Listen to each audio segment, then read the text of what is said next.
when it comes to directives, memorandum, policies, guidelines, parang pag binasa mo, wala ka ng idea na dapat pang idagdag eh. But when it comes sa implementation, Mr. Chief, anyway, pare-pareho naman tayong Pilipino, walang benggahan dito, magaling ang PNP, excellent. Pero pagdating sa implementation, doon tayo sumasablay eh. Nabanggit ko ito, Mr. Chair, kasi kung nabibigyan ng proper attention yung guidelines, directives, policies, siguro wala tayong iniimbestigahan ngayon. Kasi kung titingnan po natin, Mr. Chair, yung statistics, napakahalaga po nito eh. Para even the PNP leadership ma-appreciate niya, parang ang layo natin doon sa target. Ang liit ng ating compliance para madisiplina yung ating kapulisan. Na-explain ko lang po ito, Mr. Chair, kasi po, parang yung ating Honorable Chair na-confused din doon sa aking tanong eh, parang irrelevant eh. Pero Mr. Chair, relevant po ito dito sa ating pinag-uusapan. And to continue, Mr. Chair, NCRPO, kailan nga po ba nangyari itong incident na to, na itong inaksyonan ni Honorable Vice Chairman ako? Last year?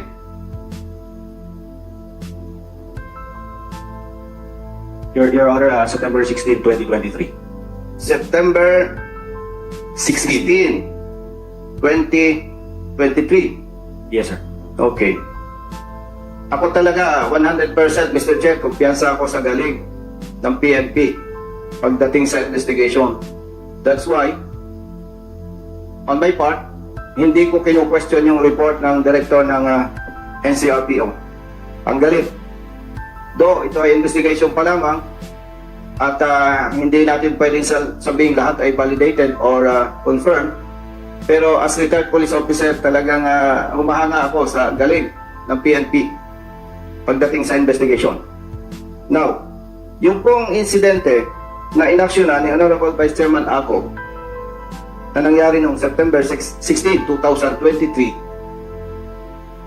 sinasabi na hindi lamang 27 million plus 4.6 million pesos ang nakuha doon sa apat na Chinese nationals. Ang unang dineclare po dito, kung nare-recall ko ng tama, 4.6 million. Then, nung merong nag-report sa regional director ng NCRPO at sinasabing kulang pa yun, lumabas yung 27 million pesos. Now, Mr. Chair, may mga kaibigan po kasi ako sa mga ilang bangko. At nagsadya ako sa kanila para itanong, ito bang nakikita mo sa picture na bag or yung mga maleta tapos yung nakapatong, maniniwala ka ba na 27 million pesos lang ang laman yan? All of them, ang sabi, hindi sir, hindi yan 27 million pesos lang. Now, Mr. Chair, going back, ako, kumpiyansa ako sa galing ng PNP na mag-conduct na investigation. Ang tanong, Mr. Chair,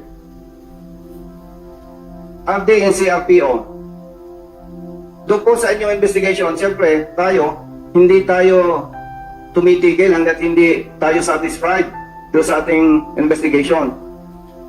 Ang NCRPO, doon po ba sa nakita nating mga maleta, bags, na dala ng ilang personnel ng PNP na nag-check-in sa hotel? In your own opinion, RDNCRPO, naniniwala po ba kayo na yun ay 27 million lang? Your Honor, in my own personal appreciation, it is more than, Your Honor. Thank you, Mr. Chair. My next question is, kung hindi po tayo naniniwala na yun ay 27 million lang at i-add mo pa yung 4.6 million, Mr. Chair, ano po ang naging result ng follow-up investigation ng PNP and NCRPO to find out kung magkano talaga at nasaan na yung ibang pera, Mr. Chair?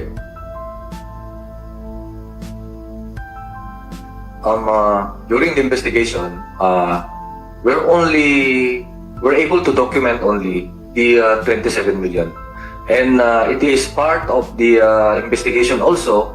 However, discreet ang ginawa natin. That's why mga intelligence information ang ating mga nag-gather. And I would like to discuss it through the regional intelligence personnel about the result, one of the result of this intelligence operation, resulting to the gathering of this information.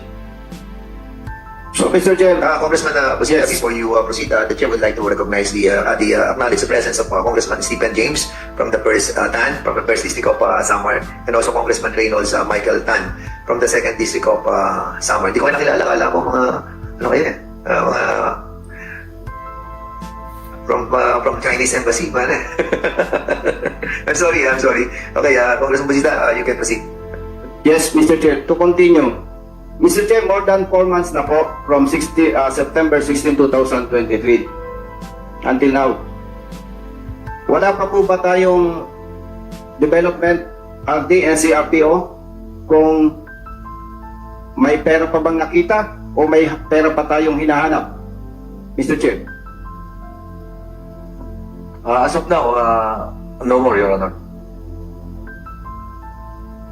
So parang ina-accept po natin na based doon po sa nag-gather ni, kung hindi po ako nagkakamali, by the way, na information ni Honorable Vice Chairman ako, allegedly more than 60 million pesos yung withdrawal ng Chinese nationals bago nangyari yung insidente.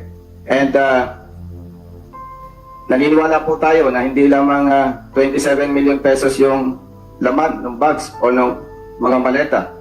And based on po sa reply ng Regional Director ng NCRPO, para po bang gusto nating sabihin na hanggang doon na lamang yung ating investigation? Kung may nawawalang more than 20 million, halimbawa, yung po ba ay gano'n na lang? Or ano po ba? NCRPO Director, Mr. Chair. Yes, Your Honor. Of course, the investigation will be a continuing one, whether this will be filed in court and or be dismissed. The investigation will be continuing in as much as the information that we had before, just like the Honorable Congressman Ako, it is more than 60 million. But the date that was given to us was months before that raid on that fateful night of September 16. It was dated on July. So, kung makikita mo, since kung mayroong business transaction sila, pwede mong masabi na nabawasan. So, the accounting that we are doing, especially in the investigators, is based on facts and evidence we have, Your Honor. Mr. Chair, pwede po bang malaman doon sa, I think, dalawa bang PNCO yon yung nag-check-in sa hotel, dala yung pera, Mr. Chair? Democrito and Dexter, Mr. Chair. Democrito, please. Yes, sir. Mr. Chair, Police Staff Sergeant Democrito, di ba nag-check-in kayo sa hotel, tama? Opo. Bago ba kayo mag-check-in, planado na mag-check-in kayo? Check-in na po kami kasi wala na po kami matulugan po sa Lusoy. Ilang araw kayo doon? Isang gabi lang po. Isang gabi lang. So, may plano ba kayong mag-check-in o wala prior doon sa operation? Wala po. Okay, wala. So, kung wala kayong plano, ano yung laman ng backpack ninyo? Mga gamit po namin. Anong gamit? Mga damit po namin, Your Honor. Pero wala kayong plano mag-check-in. Wala po, bago pong operation. Wala naman po. Okay. Benefit of the doubt. Taga saan ka? Police Staff Sergeant Democrito. Bulacan pa po. Bulacan. How about Dexter? Quezon City, Your Honor. Okay. Ano lang ako, Congressman Busita, Yes, if I may, no? Medyo na lang ako dun. So, kayo nag-check-in dun sa loob? Kayo dalawa? Yes, Your Honor. So, kayo ang sumulat sa reception, kayo ang nag-register, kayo ang nagbayad. Yes, Your Honor. Kayo ang nagbayad po. I'm reminding you, both of you, you are under oath. Again, pag napatunayan namin dito na hindi kayo nag-register doon at hindi kayo nagbayad doon, iiwan namin kayo dito sa loob ng Kongreso. at may proposal si Congressman Ako, ha? Again, sa CTJ kayo babaksak. Anong uli? Sino nag-book sa hotel? Kayo dalawa o others? Kaming dalawa po, Your Honor. Kayo nag-book. Yes, Your Honor. Kayo ang pumunta sa reception, kayo ang pumasok doon, tapos binok nyo. Mga pangalan nyo nakalagay doon? Yes, Your Honor. Sige, mamaya. Go ahead, Congressman Busita. Andito na ang espasyo, di ba? Kaya sa espasyo. Palawan ko lang yung tanong. Sige. Yes, Mr. Chair. Sabi kasi kanina ni Honorable Busita, anong laman ng backpack? Mga gamit. Okay, I will agree. Kung titingnan natin yung video, may mga maleta pa silang dala eh. Doon sa present na video in the last hearing, may mga maleta kayong dala, tama?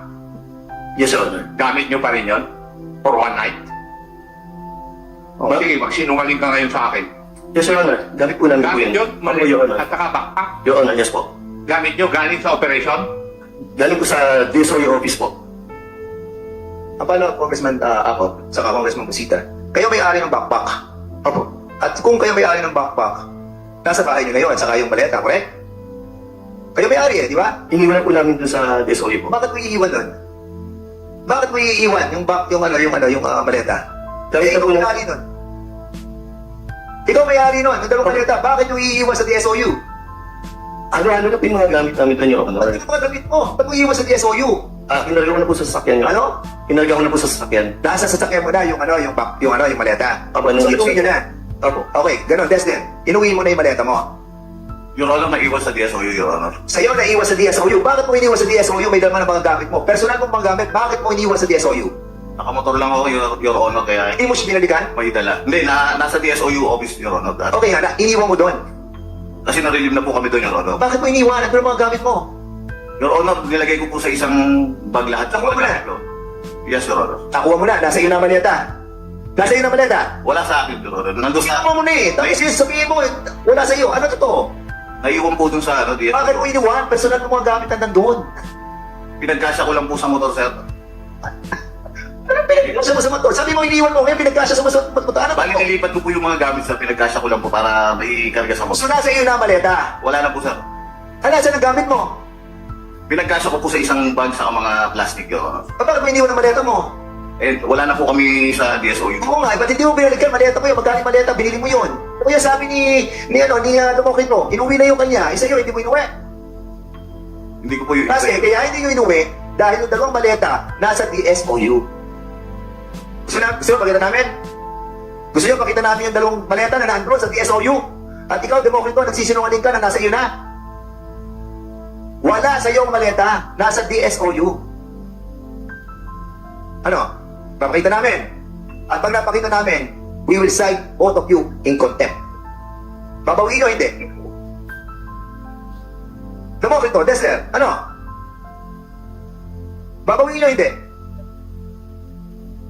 Yung sa akin, sir, nasa DSOU officer. Yan. Asin nyo. Hindi, Mr. Chair. Yung pag-check-in nyo doon sa hotel, at what time and date did you do it? Oh, sagutin nyo ako. Hindi ko na po malala, Your Honor. Hindi mo malaman? Hindi ko na po malikod, Your Honor. Your Honor, Mr. Chair, number one, nandiyan naman yung representative ng Espacio Hotel. Maybe we can ask them what records do they have doon sa pag-check-in sa hotel. Kasi malapit ko na pag-untugin ng ulo ng dalawang yan.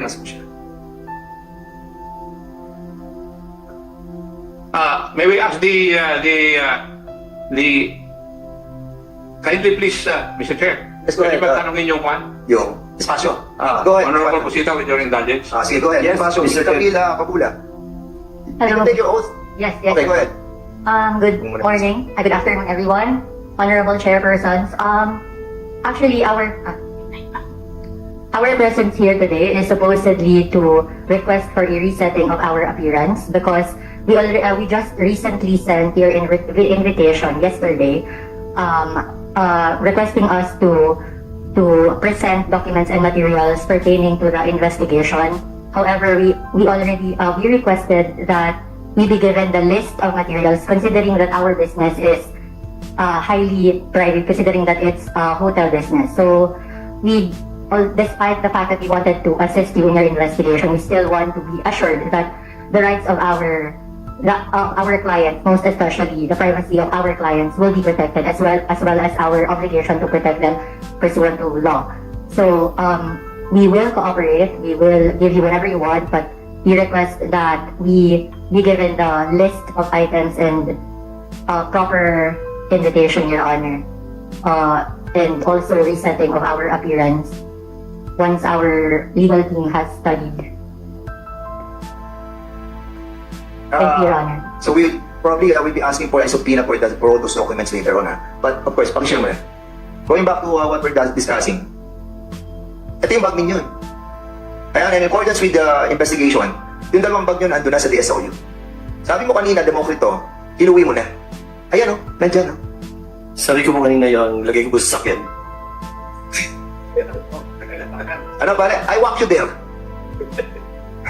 Hindi alam mo, sa totoo na sinasabi namin sa inyo, nasa ibaba pa lang kami ng aming pinapresent ngayon. Nasa inyo pa lang kami, aakyat kami later on. Ang sinasabi ko sa inyo, huwag kayong magsisinungaling. And you lie. You lie.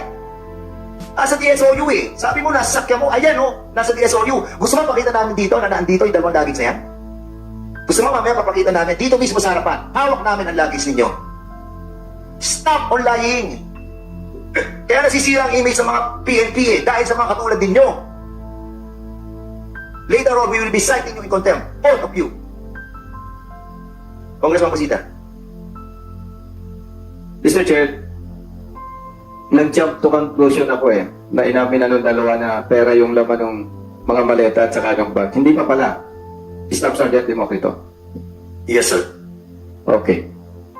Staff Sergeant Demokrito, nakaranas ka na bang makulong? Hindi pa. Yes, sir. Ilang beses na? Isang beses, sir. For what case? Offense? Doon sa homicide po before year 2000 when I was a civilian pa po. Civilian ka. Yes, sir. Tapos nagpulis ka. Yes, sir. So, civilian ka, may kaso kang homicide case. Yes, sir. Pero hindi po nag-prosper, sir. Bakit? Kumbaga nagkasundo na rin po nung later on. Settlement. Apo. To cut the story short, inareglo yung... Nagkaayos po. Okay. Then, nagpulis ka. Yes, sir. Anong first assignment mo sa pulis? Nag-PMG po ako noong time na yun, 2007. Provincial Mobile Group. Apo. Saan? Sa Bulacan po. Bulacan. Ilang years ka na sa service? 16 years na po last August. 16 years. Apo. Ilang beses ka nang nagkakaso? Yung ganitong kaso po ngayon pa lang po. Other case? Wala po. Puro motopropio lang po na related sa property po. Na-assign ka na ba ng DEU? Apo. Ilang years? Putol-putol po pero nag-start po ako around mga 2014 to hanggang sa 2018. Kung pagsasama-samahin natin, gaano ka katagal na-assign sa DEU?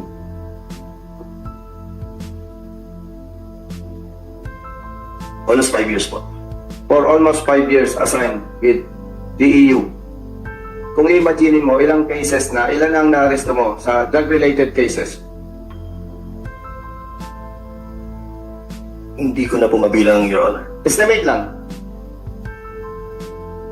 More or less mga nasa, yung sa akin po, mga nasa 50 plus. 50 plus. 50 to 70. Ganun po. Anong status ng kaso na yun, 50 plus? May mga na-dismiss na bang kaso doon?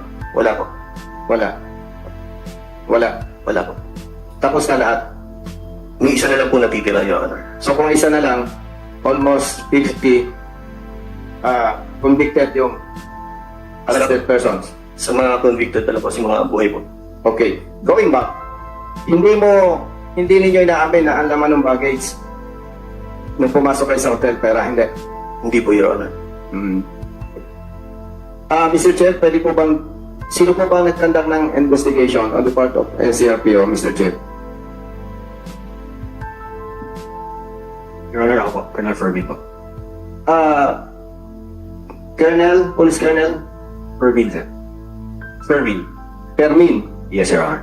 Mr. Chair, Police Colonel Permin, based on your investigation, ano ba yung laman ng baggage? Pera o hindi? Yes, Your Honor. Pera po. Pera. Now, Mr. Chief, Police Colonel Permin, paano ninyo nasabing pera? Sir, based on the revelations of the other officers or police officers who participated in the said operation, and of course, coupled with the intel side, sir, of the investigation, sir. And na-find out ninyo na yung perang nasa kustodiya ngayon ng NCRPO galing doon sa baggage na yun. Tama ba, Police Colonel Permin? Yes, Your Honor. Okay, thank you, Mr. Chief. Police Staff Sergeant Democrito, Yes, Your Honor. diretsa ang tanong. Hindi totoo yung investigation report ni Police Colonel Permin? Totoo o hindi? Hindi po. So, kasinungalingan yon. Masasabi ko na po, hindi po totoo. So, nagsisinungaling yung investigation ng NCRPO. Opo. Okay. Mr. Chair, with your permission, Police Brigadier General Mariano, is here? Yes, Mr. Chair. Totoo ba yung pagkaintindi ko, hindi ka kasama doon sa operation? That's true, Mr. Chair. Hindi po ako kasama sa actual operations. Yes. Tama ba yung iniisip ko na dito ka ngayon dahil bilang ikaw yung director ng Southern Police District? Tama, mali? Tama po, Mr. Chair. So, kung hindi ka kasama sa operation, sino sa immediate staff mo ang pwede nating sabing alam yung operation? Wala din po, Mr. Chair. Pero, one of your personnel ang nag-lead dyan, which is si Colonel Ibarra. Tama? Tama po, Mr. Chair. Si Okay. po na Desonyo, si Lieutenant Colonel Guevara. So, you as commander, as director ng Southern Police District, at hindi ka naman maging general kung hindi ka qualified to become general. At second day na ng hearing natin ngayon, maliban doon sa ating mga clarifications, clarificatory questions, may mga iba-ibang sagot, matanong lang kita. Sa ngalan ng PNP, sa ngalan ng public service, sa tingin mo, sino ang mas kapanipaniwala? Si Police Staff Sergeant Democrito and Destel or the investigation report of the NCRPO as per Police Colonel Permin?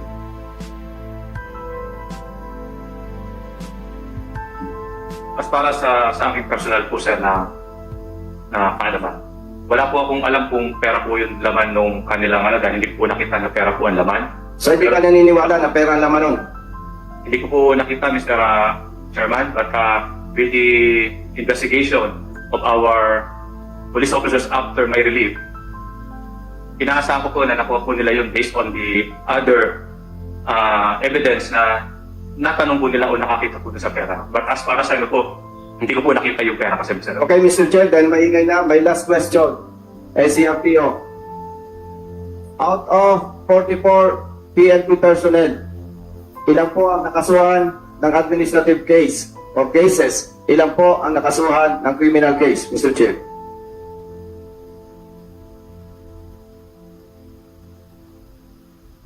Your Honor, we have filed 35 or we have filed administrative cases on 35 personnel involved sa operation.